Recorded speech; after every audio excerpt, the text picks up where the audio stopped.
Breaking news. If you thought the British monarchy was just a ceremonial figurehead, think again. What happened at 2:47 p.m. yesterday afternoon has not only shattered 70 years of royal protocol, but has effectively placed the current Labour government on death row. We are witnessing the most significant constitutional crisis since the abdication of 1936. And the mainstream media is terrified to tell you the truth about what actually happened inside Westminster Abbey. King Charles III didn't just give a speech. He delivered a political execution live on television in front of the entire world. And looking at the faces of the cabinet ministers this morning, they know it's over. To understand why London is currently in a state of absolute meltdown, we have to go back to the inciting incident. Just 3 days ago, Prime Minister Keir Starmer stood in the House of Commons and made the fatal mistake of dismissing the monarchy as a relic of a bygone era that impedes modern progress. It was an arrogant, calculated insult designed to rally his base. But Starmer forgot one crucial thing. The king was listening. And yesterday at the Commonwealth Day service, Charles struck back with a ferocity that no one, absolutely no one, saw coming. The scene inside the Abbey was already tense. As the king approached the lectern, senior palace aides were seen exchanging nervous glances. The prepared speech vetted by Downing Street was safe, boring and predictable. But then, in a move that palace insiders are calling terrifyingly deliberate, King Charles reached into his jacket, pulled out a handwritten note, and pushed the official government-approved speech to the side. The microphone picked up the rustle of paper, a sound that echoed like a gunshot through the silence of the church. Starmer, sitting in the front pew, reportedly froze. His eyes widened. He knew in that split second that he had lost control. The king looked out over the congregation of 2,000 guests, locked eyes directly with the Prime Minister, and began to speak. His voice wasn't raised, but it trembled with a cold, suppressed fury that was far more frightening than shouting. "I have served this realm for over 7 decades, the king began, abandoning all royal neutrality. I have watched governments rise and fall. I have seen leaders who served the people, and I have seen those who served only their own ambition." The atmosphere in the room dropped 10 degrees. You could hear a pin drop. But Charles was just getting started. He continued, "There are those in this very room who believe that heritage is an obstacle. They believe that tearing down the pillars of our history is a sign of progress. But let me be clear. I will not stand silent while the foundations of this United Kingdom are dismantled by those who mistake a temporary electoral victory for absolute, unchecked authority." It was a declaration of war, pure and simple. The camera cut to the cabinet benches.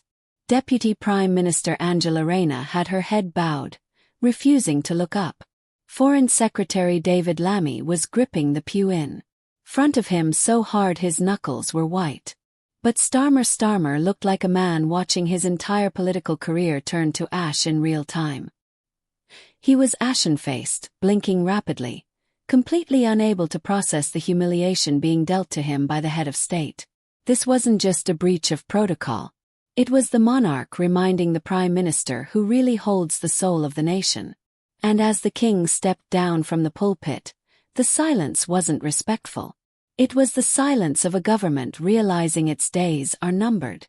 But wait, because what happened immediately after the speech reveals just how coordinated this royal intervention actually was. If the speech inside the Abbey was the earthquake, the scenes outside the West Door were the tsunami that is currently drowning the Labour Party. As the congregation filed out into the grey London afternoon, the tension was so thick you could almost choke on it. Protocol dictates that the Prime Minister walks alongside the monarch, a symbol of the unity between Crown and Parliament. But yesterday that tradition was brutally discarded. King Charles strode ahead, flanked by his security detail, leaving Karma walking alone, isolated, looking like a man who had just been fired in front of the entire nation. And then came the moment that has Westminster buzzing with rumors of a full-scale coup. Cameras captured former Prime Minister Gordon Brown, a lifelong man of the left, engaging in an animated private conversation with the king for nearly 8 minutes. Brown wasn't arguing, he was nodding. He looked grave, serious, and utterly in agreement. Sources close to the former Prime Minister have since leaked that Brown told colleagues later that evening that the King's intervention was constitutionally sound and politically necessary. Just think about the magnitude of that betrayal. A Labour legend effectively siding with the monarch against the current Labour Prime Minister. But it didn't stop there. Sir Tony Blair was spotted in a huddled-in tense discussion with senior palace officials near the exit. Lip readers analysing the footage for major news networks claimed Blair was heard saying that the government has lost its moral compass.